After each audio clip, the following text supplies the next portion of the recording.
અહીંયા લખેલું છે, માતા શિશુ નામ નિધનમ સુતા નામ. પોતાના દીકરાઓ મેર્યા.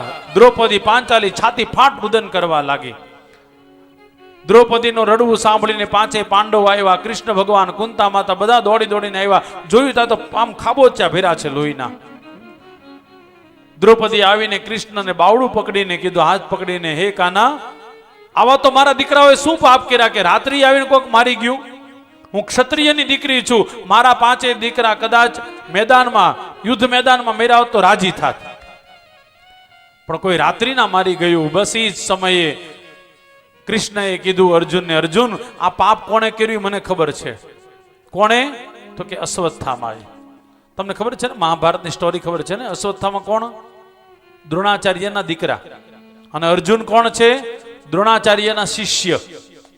જે વિદ્યા દ્રોણાચાર્યએ દીકરાને નથી આપી એ શિષ્યને આપી છે. અડધી રાતે હોતે અર્જુનને બાણી વાળે શીખાડતા હતા દ્રોણાચાર્ય. એ આ દેશની ધરોહર સંસ્કૃતિ છે સાહેબ. દ્રોણાચાર્યનો આ શિષ્ય અર્જુન હાથમાં જલ લે પ્રતિજ્ઞા કરે છે, હે કૃષ્ણ, જે અશ્વત્થામાએ મારા દીકરાઓને માર્યા છે ને, એના લોહીથી પાંચાલી દ્રૌપદીને નવરાવીશ. નાવા માટે બાજોટ પાટલો જોશે ને, એનું માથું કાપી અને માથા ઉપર બેસાડીને પાંચાલી દ્રૌપદીને નવરાવીશ. ભયંકર પ્રતિજ્ઞા કરી અર્જુને કૃષ્ણને કીધું, કૃષ્ણ રથ જોડો. કૃષ્ણ ડ્રાઈવર બન્યા હતા મહાભારતમાં. સંસ્કૃતમાં કહીએ તો સારથી. સાહેબ, સોનાની દ્વારકાનો માલિક હોવા છતાં કોકનો ડ્રાઈવર.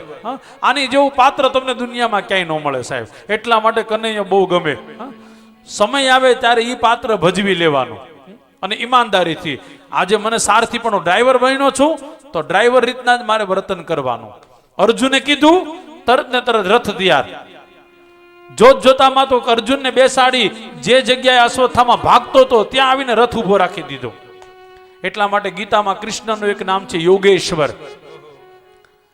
બધું જ કરી શકે. યોગ દ્વારા ત્યાં પહોંચી ગયા. અશ્વત્થામા ડરવા લાગ્યો. બચવા માટે એક પછી એક બાણ ચડાવવા લાગ્યો. કૃષ્ણે અર્જુનને કીધું, તું પણ બાણ ચડાવ. સામે સામે બંને બાણો ભટકાવા લાગ્યા છે. ધીરે ધીરે અશ્વત્થામાના ભાથામાં જે તીર હતા બધા પૂરા.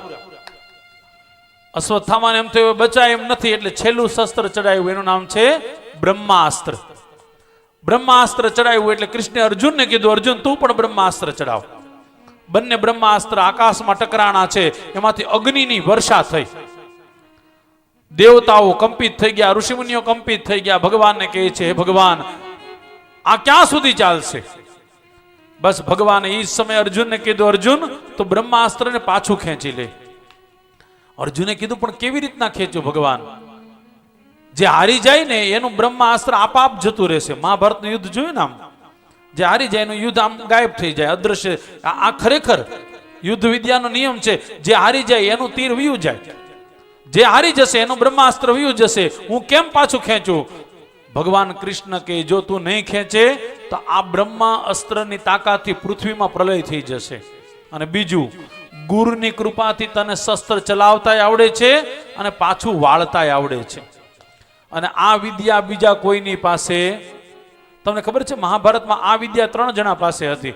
શસ્ત્ર ચલાવતા આવડે, પાછું વાળતા આવડે. પેલા અર્જુન, બીજા કોણ? અભિમન્યુ, અને ત્રીજા દ્રોણાચાર્ય. કૃષ્ણની વાત નથી કરતો, એને તો આવડતું જોઈએ ને. એ તો કરતો બધું જ છે સાહેબ. દ્રોણાચાર્ય, એ વિદ્યા દ્રોણાચાર્યએ અર્જુનને આપી હતી અને અર્જુને પોતાના દીકરા અભિમન્યુને આપી હતી. મહાભારતમાં લખેલું છે, રાત્રિના સમયે અભિમન્યુ આવ્યો હતો, પિતાજી એવી વિદ્યા મને આપો કે શસ્ત્ર ચલાવતા આવડે ને પાછું વાળતા આવડે. ત્યારે કીધું, બેટા, એની માટે તમારે શાંતવ્રત નામનું વ્રત કરવું પડે. માગસર મહિનામાં વ્રત કરો અને આવતા માગસર સુધી કેવલ ને કેવલ મિશ્રી લઈ અને આ વ્રત કરો અને સતત ભગવાનનું ભજન કરો. અને સાથે સાથે યમ, નિયમ, આસન, પ્રાણાયામ, પ્રત્યાહાર, યોગ, ધ્યાન, ધારણા, સમાધિ, આ અષ્ટાંગ યોગને બરાબર પરિપક્વ કરો તો તમને આ મળે. યાદ રાખજો, કોઈ પણ વસ્તુની સિદ્ધિ જોતી હોય તો એમને સિદ્ધિ ન મળે હો. એની માટે તમારી મારી તૈયારી હોવી જ જોઈએ.